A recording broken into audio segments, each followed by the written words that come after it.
Welcome back, everybody. So my next movie review for you is Jaws 2. Now, this one's going to be an interesting one. I do not hate this movie in any way, shape, or form. Okay, I will get that straight out in the open. The first Jaws movie is absolutely fantastic, and the second Jaws movie, I can actually sit there and actually really enjoy it.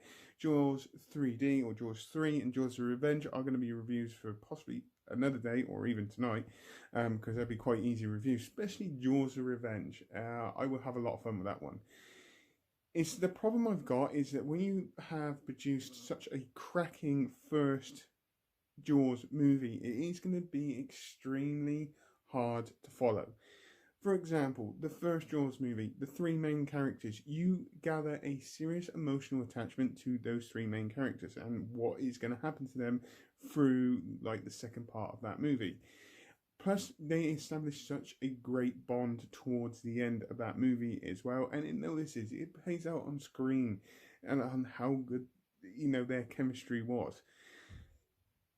The problem with Jaws 2 is, and once you've done one shark movie, it's going to be pretty much the same, which is exactly how it is for Jaws 2, but unfortunately they just changed the storyline or changed certain things about this movie. Like I said, I do not hate this movie in any way, shape, or form. It's just so predictable. The only thing that is probably different about this movie is the way the shark is being defeated. And again, yes, it's still very predictable. You have telltale signs of this already through like halfway through the movie anyway. Performances in this movie are reasonably okay. Roy Schneider's character is okay, but nowhere near as good as what he was in the first movie.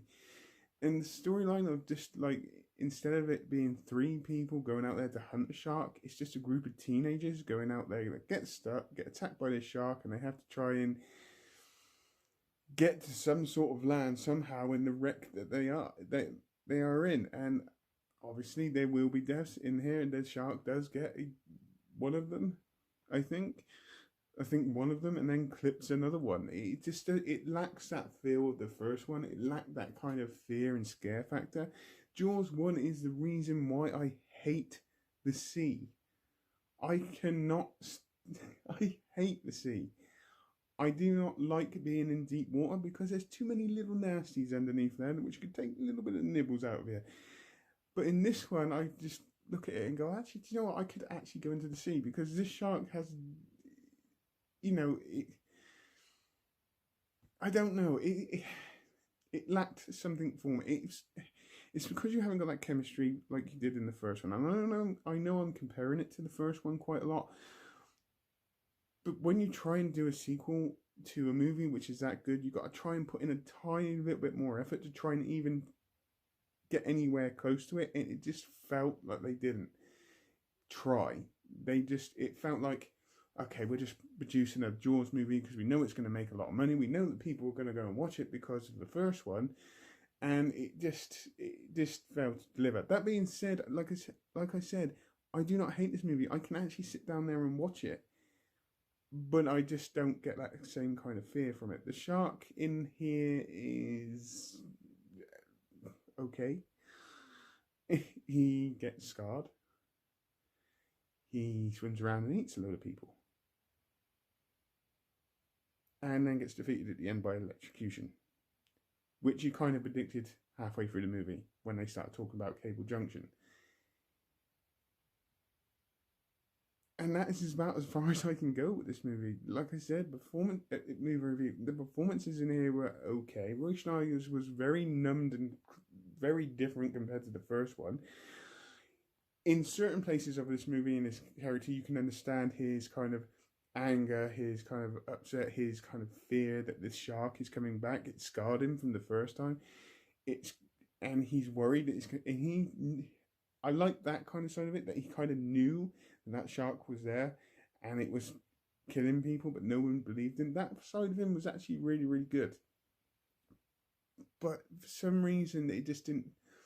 He had nobody to really play off in this movie. So in like the other one, you had Hooper, and then you had Quinn.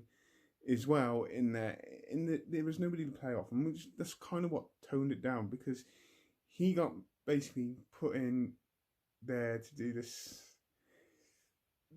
to do it by himself this time, and it did. Don't get me wrong, it worked and I enjoyed it, but it just lacked something for me. Like I said, I don't hate this movie in any way, shape, or form. I'm not slating this movie. I'm just giving you my thoughts on this movie. And I can sit down there and watch it.